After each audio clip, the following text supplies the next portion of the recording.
Hey everybody, Brian with Larry's Pest Patrol here. Today I'm going to show you how to make a cheap, easy, quick bed bug trap with some stuff you probably already have lying around your house. So bed bugs are mainly attracted to two things. That's your body heat and your carbon dioxide that you're exhaling when you're sleeping at night. So this trap is going to simulate that breathing, produce carbon dioxide into a pitfall trap that's going to lure the bed bugs in there. So if you think you might have bed bugs, this is a good tool to kind of check and see. If you know you already have them and you're trying to control them on your own, this is a good tool to have in your tool belt. So when people first discover they have bed bugs, the first thing they usually do is jump online and find out information, which is great because if you're going to try to battle these things on your own, which is not easy to do, knowledge is going to be your best weapon. What I see a lot of is people commenting, don't hire a professional, they're super expensive, their products don't work, and they're all crooks, which I personally take offense to because I've helped out hundreds and hundreds of people in controlling these bed bugs on their own, and not to mention the hundreds and hundreds of people that I've eradicated bed bugs from on my own. So I've got a lot of experience doing this, but I know that not everybody can afford me and professional services. It's very time consuming. The products are very expensive, and to get control in a large house, especially when the bed bugs are really bad, takes a whole lot of time and a whole lot of effort, especially doing it in an efficient manner to get people moved back into their homes and comfortable both physically and mentally. So that being said, I know there are a lot of crooks in this business, as with any other business, that only see dollar signs. Now, I'm always willing to help people that can't afford me to come out and control them on my own.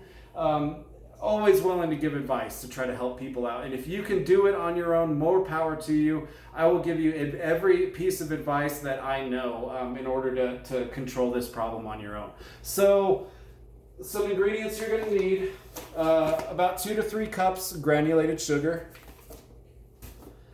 You're going to need a drill with a 1/4-inch drill bit. If you don't have that, that's okay. I'll give you some other options a bit later. You're going to want a large pitcher with a spoon that can hold 2 quarts of water, lukewarm water.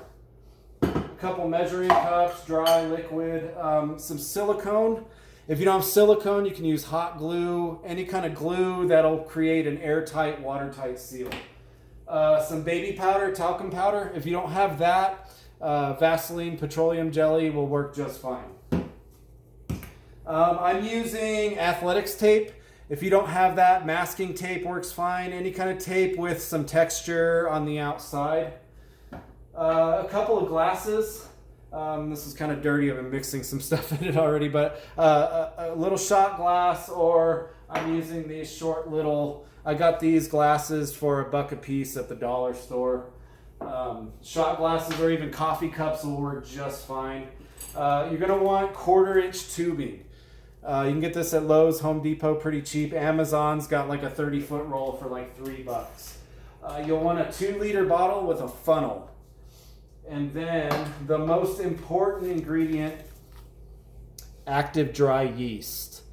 You'll want to make sure you check the expiration date on the back to make sure it hasn't expired, because otherwise it's not going to produce the CO2 that we want. So active dry yeast, very, very important. The other very important thing is make sure this water is lukewarm, and that's 100 degrees. Because that yeast, if that water is too cold or too hot, it's going to shock that yeast and it's not going to produce the CO2 that we want. So first thing you're going to want to do, get your 2 quarts of water and put your 2 cups of sugar in there and mix it up real well. So I've got a half a cup measuring cup here. So I'm going to put 4 of these in there. And a little extra for good measure. Stir that up really well. Get one of your glasses here.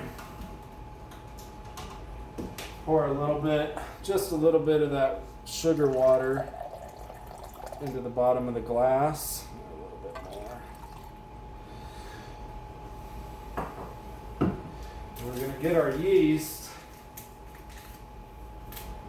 and mix it into this lukewarm water. And what we're doing is we're activating this yeast and getting it started. Stir that up really, really well. Make sure all that yeast is dissolved inside of that sugar water.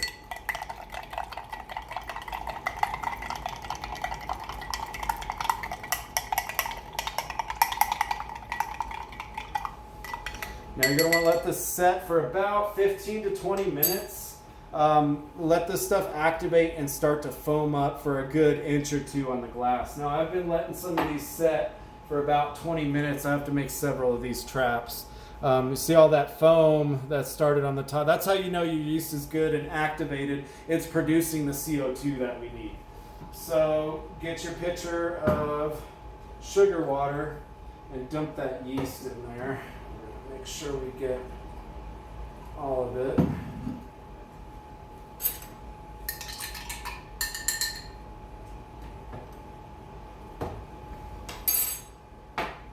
And stir that up really well.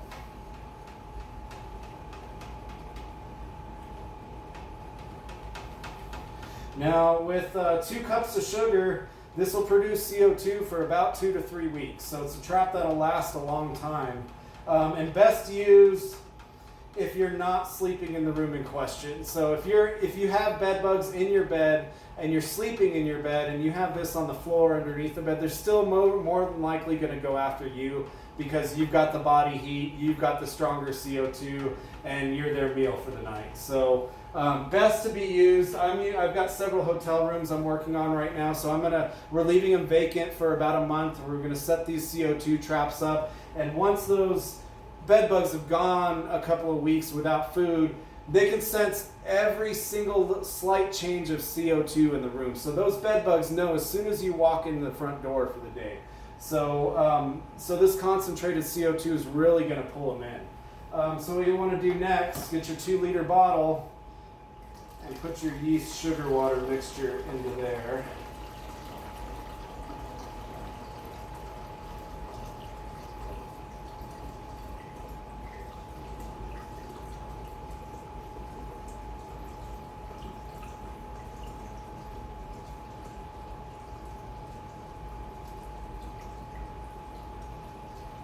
Don't fill it all the way up. Leave it a little room at the top. About there should be good. So left a little room at the top of the bottle, just a few inches. And then what we'll want to do next is get the cap for the bottle and drill a 1/4 inch hole through the cap. If you don't have a drill, that's okay. Just get a screw, start that screw in, and then hollow it out with a pair of scissors. You'll just want to make sure you don't go too big.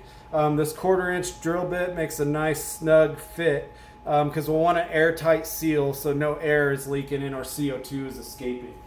So that's where your silicone comes into place, or your hot glue. Put a bead of silicone on the top of the cap and the inside of the cap. Let that set for a few hours. I've had these bottles setting for 24 hours. So they're nice and tight. I got a nice airtight seal so that CO2 isn't going to escape. So once your silicone's dried,